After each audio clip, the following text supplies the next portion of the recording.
আমার রূপ গুণ সবই আছে, যেটা নেই সেটা হলো কপাল। তাকবীরের হাত থমকালো, বিহ্বলিত হয়ে তাকালো এলিজাবেথের পানে। সে অবিস্মরণীয় কালো রাতের পরে আজ 8 দিন। এলিজাবেথ এখনো আগের মতোই, এখনো সন্তান হারানোর শোক কাটিয়ে উঠতে পারেনি। শরীর অবস্থা কিছুটা সহনীয় হলেও হৃদয় ভেঙে দ্বিখণ্ডিত। তাকবীর ফোঁস নিঃশ্বাস ফেলে কমলার খোসা ছাড়িয়ে এলিজাবেথের মুখের সামনে ধরল। বাকিগুলো মতন এটাও ছুঁড়ে ফেলে দিল মৃতপ্রায় মেয়েটা। এইভাবে কতদিন মুখে কিছু তুলবে না? মারা যাবে তো। অন্তত আত্মহত্যা নামক মহাপাপ তো হবে না। জানালা দিয়ে একদৃষ্টিতে বাহিরে তাকিয়ে নিস্তেজ স্বরে আওড়ালো এলিজাবেথ। তাকবীর নিমেষহীন দীর্ঘক্ষণ চেয়ে থাকলো এলিজাবেথের বিবর্ণ মুখ হয়ে হবে। কবুতরের মতো মকবল গরনে আর সেই উজ্জ্বলতা নেই, হাড্ডির সাথে মিশেছে চামড়া। উনি তো আমাকে সবসময় চোখে দেখে রাখলো, তাহলে সেদিন কেন এলো না সে? কোথায় ছিল আর লোকজন? এই 8 দিনে এলিজাবেথ এই প্রশ্ন অজস্রবার করেছে তাকবীরকে। প্রতিবারই সে এড়িয়ে গেলেও আজ তা করল না। মলিন স্বরে বলল, সেদিন শুধু রিচার্ডের লোকজন না, আমার লোকজনও ছিল। তোমার চাচার বাড়ির আশেপাশে চালের মতো বেছানো, তবে কাদের সবাইকে আগেই সরিয়ে দিয়েছিল। ভাগ্য কিংবা পরিস্থিতি কিছুই তোমার সামনেতে সেদিন ছিল না। এলো কে সে? মুচড়ে যাওয়া এক অনুভূতি বুকের মাঝখান দিয়ে বয়ে গেল। জমিয়ে রাখা অশ্রুকণা নিদারুণ গড়িয়ে পড়ল এলিজাবেথ বিষাদময় কঞ্চে বলল, তাও লোকটা কেন এলো না তার সন্তানকে বাঁচাতে? সে তো একাই 100 জনকে মেরে ফেলতে পারে। তবে কি সে পাপী বলে কি পবিত্র সত্তাকে বাঁচাতে আসেনি ইচ্ছে করে? তাকবীর মাথা নুইয়ে ফেলল ধীরে ধীরে। কান্নার তোর বাড়তেই থাকে এলিজাবেথের। হাঁপাতে শুরু করলো। তাকে জবাব দিতেই হবে, কেন সে বাঁচালো না আমার বাচ্চাটাকে? কেন এলো না সে? লোকটা কোথায়? এখনো আসছে না কেন? তাকবীর জড়তার সংকোচ কাটিয়ে 2 কদম এগিয়ে গেল। ধাতস্থ গলায় শুধল, প্লিজ শান্ত হও। হাঁটুতে মুখ গুজে নির্বাক কাচ্ছে এলিজাবেথ। অশ্রুগুলো শুকিয়ে আসলো বুকের ভেতর। ঝড়ের তাণ্ডব থামেনি। 3 দিন পরই হাসপাতাল থেকে ছাড়পত্র দেওয়া হয়, কিন্তু এলিজাবেথ নড়েনি। একই শর্ত বারবার, রিচার্ডকে আসতে হবে, তাকে উত্তর দিতে হবে, তবেই ফিরব, নইলে নয়। গত 8 দিন ধরে তাকবীর নীরবে সহ্য করছে এলিজাবেথের সকল উন্মাদনা। কিছুক্ষণ পরপর ছটফট করে উঠত, জিনিসপত্র ছুঁড়ে ফেলতো চারিপাশে, কখনো তাকবীরের গায়ের দিকেও কখনো নিজের দিকে। একবার কাচের টুকরো মাথায় লাগলো। তাকবীর কিচ্ছু বলেনি, নীরবে ক্ষতটা আড়াল করেছে। হঠাৎ তাকবীরের ফোন বেজে উঠলো। তাকবীর একবার চেয়ে দেখলো এলিজাবেথের দিকে, শূন্য দৃষ্টি, ভেজা চোখ, তীব্র অথচ নির্বাক আকুতি। অতঃপর ফিনফিনে পাঞ্জাবের পকেটে ফোনটা রেখে পেছন ফিরে হাঁটল। খলনায়ক থেকে মহানায়ক হতে চেয়ে নিঃশেষ হয়ে যাবেন আপনি। তার চেয়ে ভালো নতুন কাউকে জীবনে ঠাঁই দিন। তাকবীর থমকে দাঁড়ালো, তবে পেছন ফিরল না। ঠোঁটে হালকা হাসি ফুটে উঠে নরম অথচ অনর কঞ্চে বলল, বিয়ের ভয়ে চোখ করি না। বলে সাথে সাথে চলে গেল সে। তার সঙ্গে যেন আলোটা মিলিয়ে গেল ছোট্ট কেবিন থেকে। এলিজাবেথ ঝাঁপিয়ে পড়ে বিছানার সব বালিশ ছুঁড়ে ফেলতে লাগলো। তার কণ্ঠ রোধ করা কান্না বিদীর্ণ করে দিল ঘরকে। আমি তো ওপরওয়ালার কাছে দুনিয়াতেই নরকের শাস্তি চাইনি, তবে কেন কেন আমার কোল খালি করে দিল?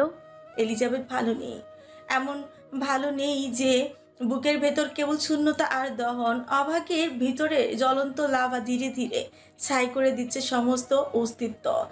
কণ্ঠ দিয়ে শব্দ বের হয় না, তবুও ভাঙা গলায় চেঁচিয়ে উঠেছে, যেন কোনো এক মহাশূন্যে বারবার প্রতিধ্বনি ফেলে যায় তার আর্তনা। চোখের সামনে বেশে এক রত্তি পায়ের ছুটোছুটি, বাচ্চার খিলখিল হাসি আর কান্নার মিশেলে তৈরি এক এক করুণ সিম্ফনি, যা বাস্তবে না, তবু তার চেতনা ক্রমাগত বাঁচতেই থাকে। হাতরে ফোন খুঁজে পায় এলিজাবেথ অসংলগ্ন হাতে।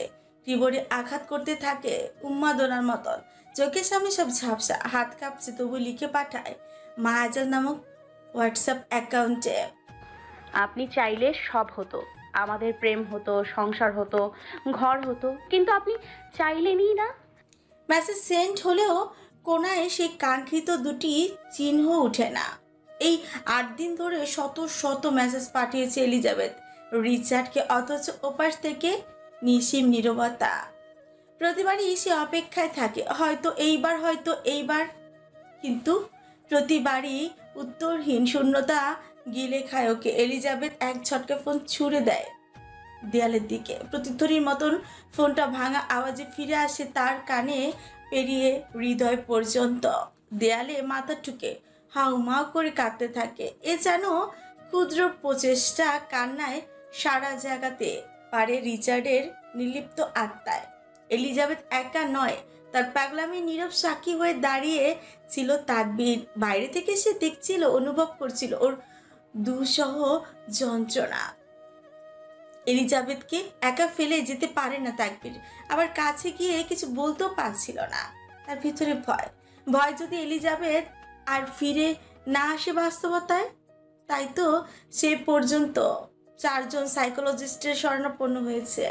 2 জন নার্স ছুটে আসে কক্ষে। এলিজাবেথের ধস্তাধস্তি করতে থাকে, তাদের বাধা ভাঙতে চায় এই বদ্ধ ঘর, এই নির্মম বাস্তবতার থেকে ছিটকে পড়তে। কিন্তু নার্সদের শক্ত হাতে ধরা পড়ে যায় সে। এক মুহূর্তের জন্য সবকিছু স্তব্ধ হয়ে যায়।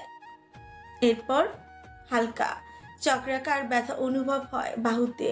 ইঞ্জেকশনের ওষুধ ধীরে ধীরে দখল নিতে থাকে তার শরীরের ওপর। শরীর স্থবির হয়ে আসে, চোখ দুটো মনের ভারে বন্ধ হতে থাকে। শুধু একটা শূন্যতা ঘিরে ধরে এলিজাবেথকে। সাদা বেডে নিস্তেজ হয়ে পড়ে থাকে সে। গাড়ি ছুটে চলছে দিয়াবাড়ির উদ্দেশ্যে। রেয়া নির্বিঘ্নে ড্রাইভ করছে, পাশে বসে তাকবীর ফোনে দেশের আপডেটই দেখছিল। হঠাৎই তার চেহারা কঠোর হয়ে উঠল, চোখে জ্বলল তীব্র ক্ষোভ। ফোনটা একপাশে ছুঁড়ে ফেলে রাগে ফুঁসতে লাগলো। দেশে এসব কি শুরু হয়েছে? প্রশাসন কার কি ছিড়ছে? রেয়া নির্বিকার ভঙ্গিতে স্টিয়ারিং ধরে রেখেই বলল, জনগণ দিয়ে স্বার্থ উদ্ধার। এখন আর ওদের নিরাপত্তা নিয়ে সরকারের মাথা ব্যথা হবে কেন? তাকবীর ক্ষিপ্ত দৃষ্টিতে রেয়ানের দিকে তাকালো। তাহলে বসে থাকবো? রেয়ান গতি না কমিয়ে শান্ত স্বরে বলল, বেঁচে থাকার জন্য তো আর জন্ম হয়নি, তাই না? তাকবীর গভীর নিঃশ্বাস ফেলে ফোনটা শক্ত করে ধরল। তাহলে খেলা হবে। থেমে শক্ত নীতিমালা দণ্ডায়মান কঞ্চে বলল, আজ থেকে আমার প্রতিটি কর্মী রাজপথে থাকবে। সাইবেটিমের সাথে যোগাযোগ কর, ওরা দ্রুত কাজ শুরু করুক। দল মত নির্বিশেষে সমস্ত রাজনৈতিক গোষ্ঠীর কিছু চক্র শনাক্ত করলেই আসল ষড়যন্ত্র উন্মোচিত হবে। ধর্ষণ ও ডাকাতির মতো অপরাধ হঠাৎ করে মহামারীর মতো ছড়িয়ে পড়তে পারে না। এটা সোশ্যাল মিডিয়ার গা ভাসানো কোনো ট্রেন্ড না। এর পেছনে অবশ্যই সুসংগঠিত রাজনৈতিক যোগসূত্র আছে। আমরা ন্যায় বিচারের প্রতিশ্রুতি নিয়ে এগোবো। কোনো ষড়যন্ত্রকারীর জায়গা এদেশে নেই। রিয়ানের উষ্ঠপুটে উপহাসের হাসি ফুটে উঠল, চোখে চিরচেনা ব্যঙ্গ। তার বিরক্তি স্বরে স্পষ্ট। সে মোটেও তাকবীরের পদ থেকে সন্তুষ্ট নয়। তাকবীর গদি ছেড়ে দিয়েছেন, এখন আর এত দেশের কথা ভেবে লাভ কি? গভীর নিঃশ্বাস ফেলল, গলায় দৃঢ়তা। গৌদের ছাড়লেও ব্যক্তিত্ব রক্তে বহমান। রাজনীতি করেছি আদর্শের ধারণায়, ক্ষমতার লোভে নয়। আমার লোকায়িত ব্যক্তিত্ব কখন আমার দায়িত্বের পথে বাধা হয়নি। দেশকে অরাজকতার হাতে ছেড়ে দেব না। যারা ষড়যন্ত্রের অন্ধকারে লুকিয়ে আছে তাদের একে একে টেনে বের করব। প্রত্যেক অপরাধীর অবস্থান আমার নজরে। আমি নিশ্চিত করব কেউ ন্যায় শাসন থেকে পালাতে না পারে। স্পষ্ট এক মায়ের আহাজারি। ওরা বলে, আমার মেয়েরে ধরে নিয়ে যাইতেছে। আমি বলছি, বাবা আমার হাফেজ মেয়ে, পর্দা করে, জীবন ভিক্ষা দাও। বাইর হও বাড়ির থেকে চুপচাপ। ওরা রুমে নিয়ে দরজা লাগাই দিচ্ছে। এই বাংলাদেশটা আশা করি নাই। ছেলেবেলা থেকে আমার সোনার বাংলা, আমি তোমায় ভালোবাসি, এই কবিতাটা পড়েছি। মাদকের ধোঁয়ায় ঠেকে গেছে চারপাশ। ঘন কুয়াশার মতো জমাট বেঁধেছে লাল রোশনাই লাইটের নিচে। ক্যারাম বোর্ডের তলে ছড়িয়ে আছে অসংখ্য আধ পোড়া সিগারেট। সময়ের সঙ্গে নির্বিকারভাবে নিভে যায় একের পর এক। বখাটে আচাখানায় প্রতিধ্বনি হচ্ছে অশ্রাব্য শব্দ। গালির স্রোতে মিশে গেছে সকলের স্বাভাবিক বাক্যলাপ। কি স্বচ্ছন্দ ভঙ্গিতে তারা একে অপরের সঙ্গে কথা বলে, যেন নিষিদ্ধ ভাষায় এখানে প্রচলিত নিয়ম। টালা মাল খাইয়া কি টাল হইয়া খেলার তাল হারাইয়া ফেলতেছস নাকি রে? আজ হারলে তোর বোন আমার। জানোয়ারের নাতেই সাবধানে কথাবার্তা কবি। কে বে নিজেরটা নিয়ে কইলে এত ফসকা পড়ে যায় কেন শৈলে? কুত্তার বাচ্চা, আমার বোনকে রাস্তার মাইয়াগোর মতন পর্দা করে। আমার বোন 5 ওয়াক্ত নামাজ পড়ে ডেলি। তোর বোন সতী সাবিত্রী আর মাইনসের বোন রাস্তার মাল। দেখ মেজাজ খারাপ করবি না কইয়া দিলাম। কি করবি রে তুই? কার লগে ভাব দেখাস? দুজন যখন ঝগড়ার পর্যায়ে চলে যায় তখন পাশের একজন বাধা দিল তাদের। তাদের মধ্যে চতুর্থ জন নির্ভীক হাসছে, এনজয় করছিল তাদের বিবাদ। ঘুটঘুটে কালো ছেলেটার চোখ রাগে ঠিক ঠিক করছে। বোন নিয়ে কথা শুনে মাটি ফাটিয়ে গর্জে উঠল সে। এই জানোয়ারের পুত্রে ক সীমা থাইকা কথা কইতো, নাইলে কাইট কইরা লামু কিন্তু। বিপরীত পাশের ছেলেটা মুখ খুলতে এক প্রচন্ড অট্টহাসিতে কেঁপে উঠল চারিপাশ। ভারী বিকট কাঁপন ধরনের সেই হাসি যেন শীতল নিঃশ্বাস ফেলে গেল মেরুদণ্ড পেয়ে। আধ অন্ধকার ঘরটা মুহূর্তে আরো সুকুঞ্চিত হয়ে এলো। চারিদিকে তাকিয়ে হাসির উৎস খুঁজতে লাগলো তারা। গুদাম ঘরের শাটারের নিচের ফাঁকা দিয়ে ফিল্টার হাওয়া আবছা আলোয় স্পষ্ট হলো। শাটারের নিচে অন্ধকারে গাঢ় ছায়া নড়ে উঠছে। কক্ষের স্থিরতাকে ভেঙে কোনো এক অনুচ্চ স্বরে উত্তর এলো, হারকিউলিস। নামটি উচ্চারিত হওয়ার সঙ্গে সঙ্গে যেন ঘরের উষ্ণতাও নিঃশেষ হয়ে গেল। দম বন্ধ হয়ে আসতে লাগলো তাদের। আতঙ্কের স্রোত ছুঁয়ে নামলো শিরদাঁড়া বেয়ে। কাপা গলায় একজনের সাহস করে বলল, তোদের পাপের জম। আতঙ্কিত চোখগুলো একে অপরের দিকে চাওয়াচাই করলো। একজন কাপা কাপা গলায় আওড়ালো, বনের রাজা প্রথমে আড়ালে থেকেই শিকার বাছাই করে, তারপর ঝাঁপিয়ে পড়ে। আমি বেছে নিয়েছি আমার শিকার, এবার হবে ভোজনের পালা। কর্কশ শব্দে শাটার উঠে যায় ধীরে ধীরে। দোয়াটে আলোয় এক দীর্ঘদেহী পুরুষ টান টান দাঁড়িয়ে, তার মুখ অন্ধকারে ঢাকা, শুধু হাতে ধরা অস্ত্রের ধাতব ঝলকে দেখা যায়। শিকারদের পলায়নের পথ রুদ্ধ। চার ছেলে এই মুহূর্তের জন্য স্তব্ধ। দাঁড়িয়ে আছে পাপীদের জম আরেক বিশুদ্ধ পাপী। সকলের চোখে মুখে আতঙ্কের দাবানল ছড়িয়ে পড়ে। পালানোর চেষ্টা করলেও মরতে হবে, আর দেরি থাকলেও একজন দৌড় দিল ঠাস। প্রথমজন থাপ্পাস করে পড়ে যায়, বাকিরা পেছনে ফেরার আগে ঠাস ঠাস ঠাস। তিনটি দেহ আছড়ে পড়ে রক্তাক্ত মেঝেতে।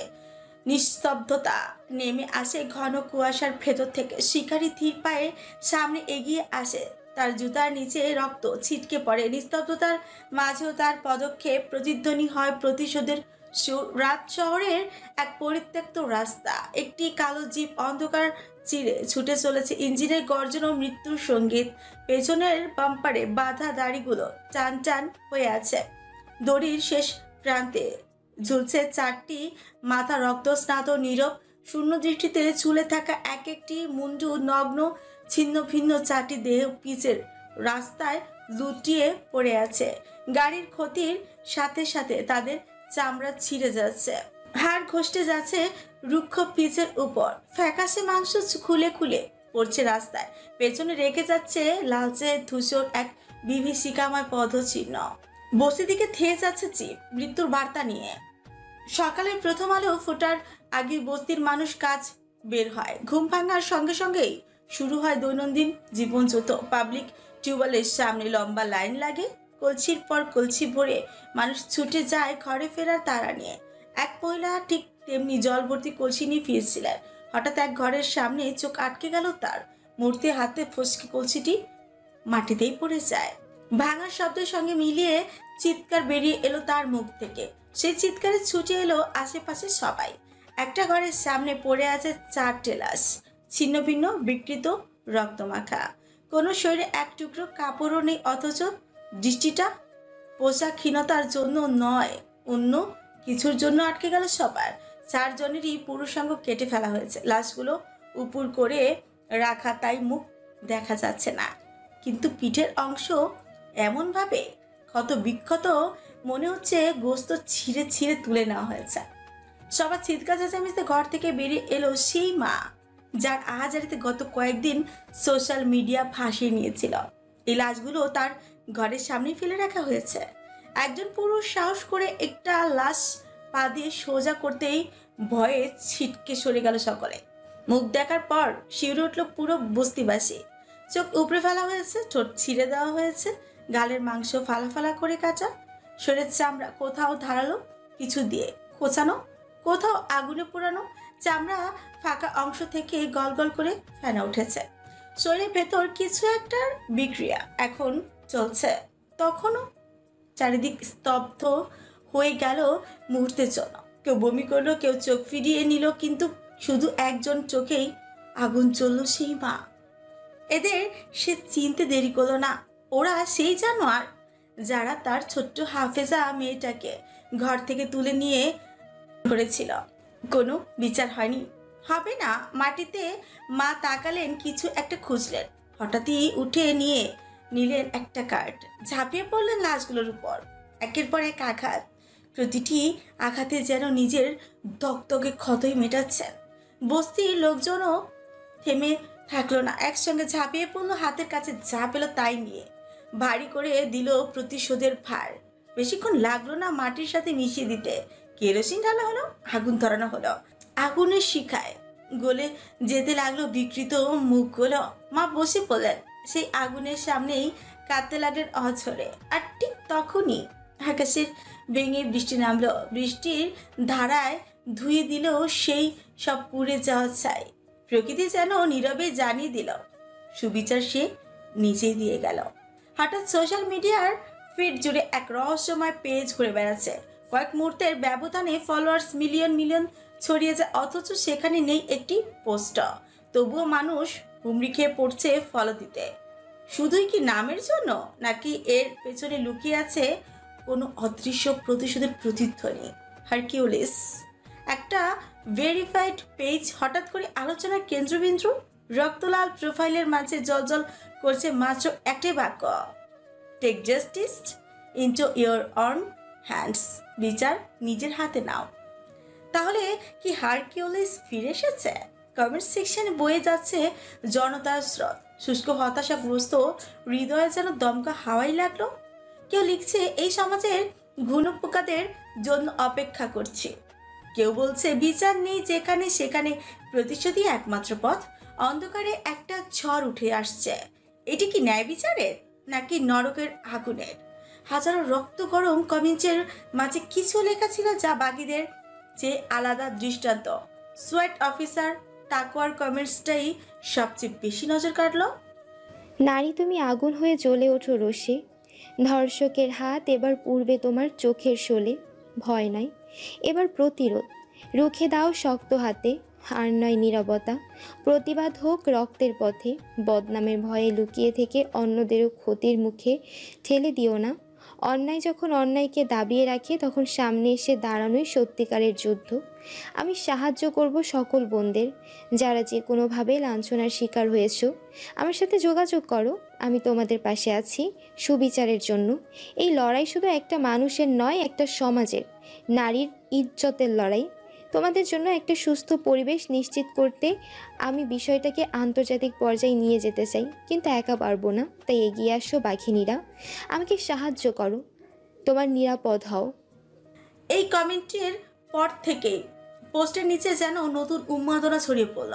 কেউ প্রশংসায় ভরিয়ে দিল, কেউ দ্বিধাগ্রস্ত ভাবে তাকিয়ে থাকলো স্ক্রিনের দিকে। হারকিউলিস কি সত্যি ফিরে এসেছে, নাকি এবার অন্য কোনো শক্তি তৈরি হচ্ছে, নাকি আবার?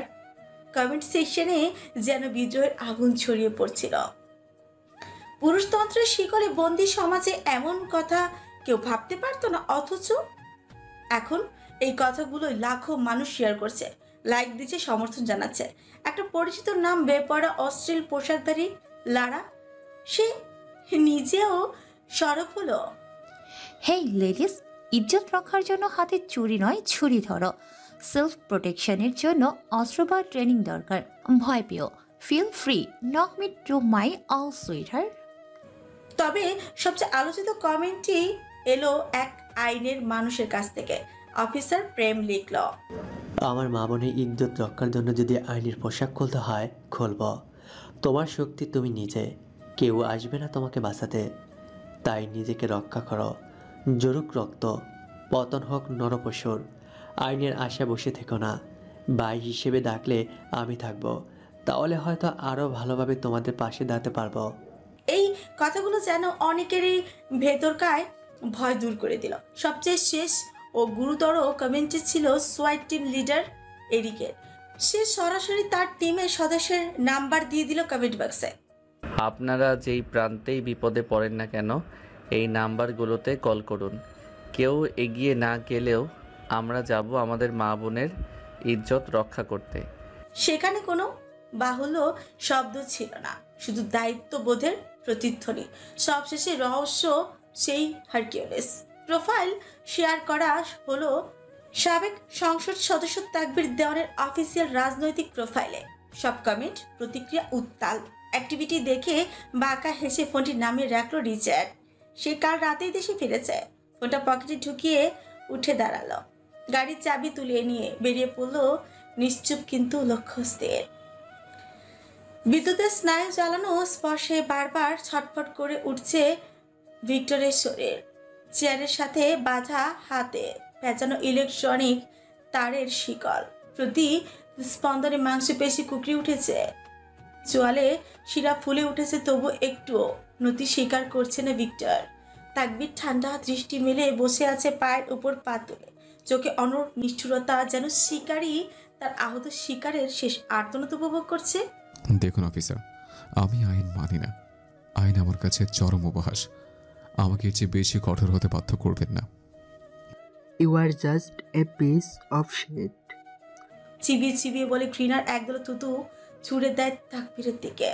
তাকবীরের চোয়াল শক্ত হয়ে যায় মুহূর্তে, চোখে দাও দাও করে উঠে নিস্তব্ধ অগ্নি। রক্তিম চোখ ফেরায় রেয়ানের দিকে। রেয়ান বিন্দুমাত্র বিলম্ব না করে রিমোটের বোতাম চাপ দেয়। মুহূর্তেই বিদ্যুতের প্রবাহে ভিক্টরের দেহ তিরিং বিরিং করে কেঁপে ওঠে। পেশিগুলো অসহায় যন্ত্রণায় মোচড় খায়। বাতাসে পোড়া চামড়ার গন্ধ ছড়িয়ে পড়ে, তবু ভিক্টর ঠোঁটের কোণে একটা উপহাস খেলা করে। সত্যি করে বল, তোদের বাংলাদেশে কে আনিয়েছে? কি জন্য এভাবে পড়ে আছিস আমার পেছনে? ভিক্টরের চোখের কোণে অস্পষ্ট যন্ত্রণা, তবুও কণ্ঠে তাচ্ছিল্য রেখা স্পষ্ট। বিদ্যুতের ঝটকায় শরীর ছটফট করলো, আত্মবিশ্বাসে এক চুল টলেনি। আমাদের বস জানলে তোকে জিন্দা দাফন করবে। তোর পতনের সময় হয়ে গিয়েছে। তাকবীর শব্দ করে হেসে উঠল। হাসির কম্পনে দেহ সামান্য কেঁপে উঠল, চোখে নিষ্ঠুর দ্রুতি ছলছল করছে। তোর বস বেঁচে থাকলে তো আমার কবর খুঁড়বে। দুঃখের বিষয়, এবার আমার হাতে ওর কবর খোঁড়ার পালা। এসব বলে তুই আমাকে ভয় দেখাতে পারবি না। তাকবীর এক লাফে ঝাঁপিয়ে পড়ল ভিক্টরের উপর। ওর উরুর উপর হাঁটু চেপে ধরে ফিস ফিস করে পড়ল, তোর চোখে যদি আমার জন্য ভয় না দেখে, তো তোকে রেখে আমি কি করব? ভিক্টর কিছু বলার আগে তাকবীরের পকেট থেকে পিস্তল বের করে ওর কপালে ঠিক মাঝখানে চেপে ধরল। এক নিমিষেই বিস্ফোরণের মতো শব্দ ছড়িয়ে পড়ল ঘর জুড়ে। গুলির তীব্র ছাঁচ মস্তিষ্ক ভেদ করে পেছন দিয়ে বেরিয়ে গেল। দেয়ালে ছিটকে পড়ল রক্ত আর ভেসে যাওয়া টুকরো টুকরো ভাবনাগুলো। ভিক্টরের দেহ থপ করে মাটিতে লুটিয়ে পড়ে। তারপরও তাকবীরের চোখে কোনো তৃপ্তি নেই। ভিক্টরের নিথর শরীরে ধপ করে মাটিতে পড়তে ওর ঠোঁট কাঁপল, চোখের আগুন মতো জ্বলছিল। বিস্ফোরণের মতো রক্ত ছিটকে এসে ওর মুখে লাগলো উষ্ণ ধোয়া ওঠার রক্ত। তবুও তাকবীর একটুও পিছালো না, বরং এক হাঁটু গেড়ে বসে ভিক্টরের রক্তাক্ত মুখটা দুহাতে ধরে হিস হিস করে পড়ল। এত সহজে চলে গেলে? ভয় পেলে না একটু? পেয়েছে হারা। কিন্তু মৃতেরা আর জবাব দেয় না। তাকবীর ধীরে সুস্থে উঠে দাঁড়ালো। ওর হাতে ধরা অস্ত্রটা ধোয়া ছাড়ছিল তখনও, তবুও সেটাকে আরো শক্ত করে ধরল। বাতাসে এখনো বারুদের গন্ধ ভাসছে, মৃতদেহের আশপাশে রক্তের কুয়াশা জমেছে। তবে তাকবীরের চোখে কেবল শূন্যতা। সে এখনো ধরতে পারছে এরিকের আক্রোশের কারণ। কেসের জন্য কেউ এইভাবে পেছনে উঠে পড়ে লাগে না। সেদিন এলিজাবেথের কাছে তাকবীরের কুকীর্তিগুলো আর কেউ নয়, এই এরিকই পাঠিয়েছিল। বস, এসব করে আদৌ কি কোনো লাভ হবে? তাকবীর ফাঁপা দৃষ্টিতে তাকালো রেহানের দিকে। জানি না কতটুকু লাভ হবে, তবে ওর চোখের অবিশ্বাস আমাকে তিলে তিলে শেষ করে দিচ্ছে। জেনে শুনে আগুনে পা দিয়েছেন আপনি। তাকবীর শব্দ করে হাঁটলো। গাড়ির চাবি আঙুলের ভেতর ঘূর্ণির মতন ঘূর্ণন তুলে সুর তুলে এগিয়ে গেল গাড়ির কাছে। আগুন জেনেও পড়লাম আমি, দিলাম তাতে ছাপ।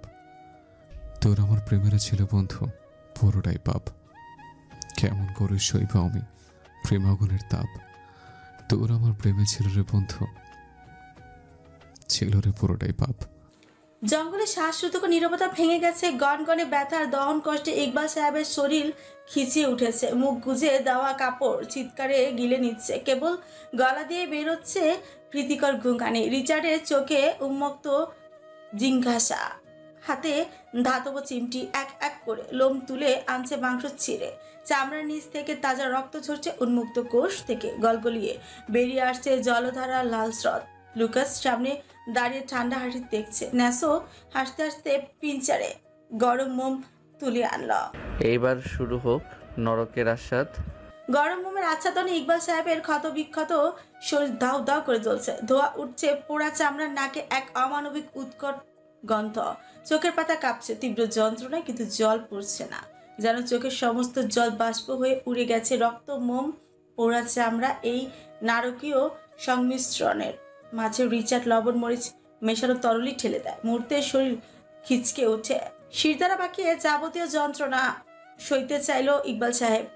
তবে তার চেয়েও ভয়াবহ অপেক্ষা করছিল ব্লিচিং পাউডার। সাদা চুন ছড়িয়ে দেওয়া মাত্রই মাংস গলতে শুরু করে দগদগে ক্ষত চ্যাপটা হয়ে যেতে লাগলো। রক্ত, চামড়া, মাংস একসাথে মিশিয়ে গেল এক বীভৎস কাদায় পরিণত হলো। ইকবাল সাহেবের শরীরে তখন যেন আস্তে আস্তে ঝলসে গিয়ে ঝুলে পড়ছে। অস্থি স্পষ্ট হতে শুরু করেছে। কিন্তু মৃত্যু এখনো দূরে। মৃত্যু এখনো বিলাসিতা। আগুনের হালকা আলোয় ঝলসে উঠল রিচার্ডের ঠান্ডা নির্দয় চোখ। টকবকে পানিতে মাংসের টুকরোগুলো নড়ে চড়ে উঠল। গাঢ় ধোয়া উঠে চারপাশে এক বিচিত্র উগ্র গন্ধ ছড়িয়ে দিচ্ছে। রক্ত পোড়া চামড়া, সেদ্ধ মাংসের বিকট সংমিশ্রণ তৈরি হয়েছে। ইকবাল সাহেবের পা থেকে সাবধানে কাটা মাংসগুলোর দিকে তাকে রিচার্ড চোখ এক ধরনের পৈশাচিক তৃপ্তি ফুটে উঠল। চুরির নিখুঁত আঁচড়ে হাঁটুর নিচ থেকে সমস্ত মাংস ছিলে নিয়েছে সে। কেবল উন্মুক্ত হাড় দুটো চকচক করছে আগুনের আলোয়। তীব্র যন্ত্রণায় শির উঠল। ইকবাল সাহেব চিৎকার করতে পারেননি। মুখে তখনও গুজে দেওয়া ছিল কাপড়। শরীর শুরু সাপের মতন বাঁকাচ্ছে। সমুদ্র নীল চোখ ঠান্ডা দৃষ্টিতে তাদের দিকে তাকাতে তাকাতে ন্যাসো ও লুকাস সেই ভাষাহীন প্রশ্নের উত্তর দিয়ে দিল মুহূর্তে। ন্যাসো ইকবাল সাহেবের মুখ থেকে কাপড় সরাতেই লুকাস তার পেশিবহুল হাত দিয়ে লোকটার চোয়াল ছিন্ন ভিন্ন করে ফেলার মতো শক্ত করেই ধরল। ইকবাল সাহেব তখনও বোঝার চেষ্টা করছে এই বিভীষিকাময় মুহূর্ত আরও কি অপেক্ষা করছে তার জন্য। তারপর রিচার্ড ফুটন্ত পানির পাত্র থেকে এক টুকরো মাংস তুলল চপস্টিক দিয়ে। ধোয়া উঠছে। রসে ভেজা মাংসের টুকরোটা এখনো যেন জীবন্ত। শিরায় শিরায় পোড়া গন্ধ ছড়িয়ে দিচ্ছে। কোনো বাক্য বিনিময় ছাড়াই সে ফুটন্ত মাংস ইকবাল সাহেবের মুখের ভিতরে গুঁজে দিল। সঙ্গে সঙ্গে দগদগে যন্ত্রণা দেহটা খিচিয়ে উঠল। জিভ পুড়ে যেতে লাগলো। গালের ভেতরের মাংস লাল সাদা হয়ে ফুটতে লাগলো গরমে। চিবানো দূরে থাক, ঠোঁট কাঁপছে, চোখ গড়িয়ে আসছে ফোঁটা ফোঁটা রক্তমাখা অস্ত্র। ফেলা মুশকিল। লুকাস তার মুখ চেপে রেখেছে। কোনো শব্দ বেরোনোর সুযোগই নেই। গিলতেই হবে। ইকবাল সাহেব জানেন এই ছটফটানি, এই অগ্নিকুণ্ডের মতন জ্বালা চিরতরে শেষ করতে হলে গিলতেই হবে। কিন্তু কিভাবে? সেই গরম লাল স্রোত ঝরতে থাকা নিজের গতরের মাংস কিভাবে নামবে তার খাদ্যনালী দিয়ে? তবুও দীর্ঘতম এক যন্ত্রণার পর গিললেন তিনি। নিজের মাংস নিজের দেহের টুকরো গিলে ফেললেন। তাকে গিলিয়েই ছাড়ল নৃশংস মানব রিচার্ড কায়নাত। রিচার্ডের মুখে তখন এক পৈশাচিক হাসি, বিজয়ের হাসি, ক্ষমতার হাসি, নিষ্ঠুর আনন্দের হাসি। দেখেছ মানুষ নিজেকে কত সুন্দরভাবে উপভোগ করতে পারে। চল লুকাস একসঙ্গে হেসে উঠল। জঙ্গলের নীরবতা আর কেঁপে উঠল সে বিকট অমানবিক হাসির প্রতিধ্বনি। লুকাস ছেড়ে দিল ইকবাল সাহেবের মুখ। সঙ্গে সঙ্গে গড় গড় করে বমি করতে থাকে ইকবাল সাহেব। গোঙাতে গোঙাতে বলে, বলছি সত্যটা। পৈশাচিক উন্মাদনার শীর্ণ হাসি উঠল কালচে অধর কোণে। ইকবাল সাহেব কিছু বলতে চাচ্ছিল, তখন পেছন থেকে একটা গুলি এসে তার মগজ ভেদ করে বেরোলো। সাথে সাথে মৃত্যুর কোলে ঢলে পড়লো সে। শোনা গেল টায়ারের কর্কশ শব্দ। রিচার্ড বিদ্যুৎ বেগে বাইক নিয়ে ছুটে গেল গাড়িটির পিছু পিছু। ন্যাসো, লুকাস আর গেল না। লুকাসের মুখটা কেমন যেন ভার। ন্যাসো তা চোখের কোণ দিয়ে লক্ষ্য করলো। ভুঁড়িতে একটা নরম গুঁতো মেরে পড়ল। কি হয়েছে লুকা? লুকাস চুপসানো গলায় বলল, আজকে আমার মন ভালো নেই। লোকার মন ভালো নেই মানতে বলছো? মজা নিও না ন্যাসো। আচ্ছা এবার বলতো কি হয়েছে? লুকাস একটা দীর্ঘশ্বাস ফেলল, যেন তার বুকে হাজারো মন ওজন চেপে আছে। আমি বিয়ে করতে চাই, তাও বসের আগে। করো, কি আটকাচ্ছে? পাত্রী তো রেডি। পাত্রী নিয়েই তো সমস্যা। কি সমস্যা? লুকাস চোখ নিচে নামিয়ে বলল, দুজনেই কালো, তাহলে বাচ্চারাও তো কালো হবে। ওদের কথা ভেবে আমি রাতে ঘুমাতে পারছি না। ন্যাসো এক মুহূর্ত চুপ থেকে চাপা হেসে বলল, তুমি চাইলে আমি তোমাকে কিছু হোয়াইটেনিং ক্রিম সাজেস্ট করতে পারি। ধ্যাত, এসব কিছুতেই হবে না। কেন? বাবা হিসেবে আমাকে আমার সন্তানের ভবিষ্যৎ নিয়ে ভাবতে হবে আগে। ন্যাসো কপাল চাপড়ে বলল, এখনো বিয়ে করতে পারলে না, ওদিকে বাচ্চার ভবিষ্যৎ নিয়ে চিন্তায় পড়ে গেছো? হ্যাঁ, আমার বউয়ের চিন্তা ভাবনা ছাড়িয়ে গিয়েছো তুমি। লুকাস কোনো জবাব দিল না, মুখ গোমরা করে বসে রইল, যেন গোটা দুনিয়ার মান অভিমান একা সে বয়ে বেড়াচ্ছে। আমাবস্যা আর কাল রাত্রে নেমেছে। ন্যাসো ঠোঁট কাঁপড়ে দুষ্টু হাসি দিয়ে হুট করে লুকাসের ঘাড়ে ছাপিয়ে পড়ল, বলল, তোমার জন্য একটা গান গাইতে ইচ্ছে করছে। লুকাস ফ্রিকুসকে তাকালো। কি গান? ন্যাসো গলা খাকারে দিয়ে এলো, গভীরভাবে শুরু করলো, বিয়া শাদি খোদার হাতে, খোদার হুকুম লড়ে না, খোদায় যারে কলম মারে সে কলম আর ভাঙে না, যার বউডা কালা, কালারে কালা, কালারে কালা, যার বউগা কালা, তারই কপাল ভালা গো, রাস্তাঘাটে চলতে ফিরতে কারোর নজর লাগে না। গান শেষ করে ন্যাসো বিদ্যুৎ গতিতে দোল লাগালো। লুকাস মুহূর্তের জন্য বোবা হয়ে রইল। পরপর মাটি থেকে আধো পোড়া একটা কাঠ তুলে নিয়ে গর্জন করলো, ন্যাসো দাঁড়াও, তোমার খবর আছে। ন্যাসো হাসতে হাসতে দৌড়াচ্ছে, পেছন লুকাস থাওয়া করছে। একজনের গান আর একজনের রাগ, আর মাঝখানে সন্ধ্যার বাতাসে ভাসতে থাকা নিখাত দুষ্টমির গন্ধ।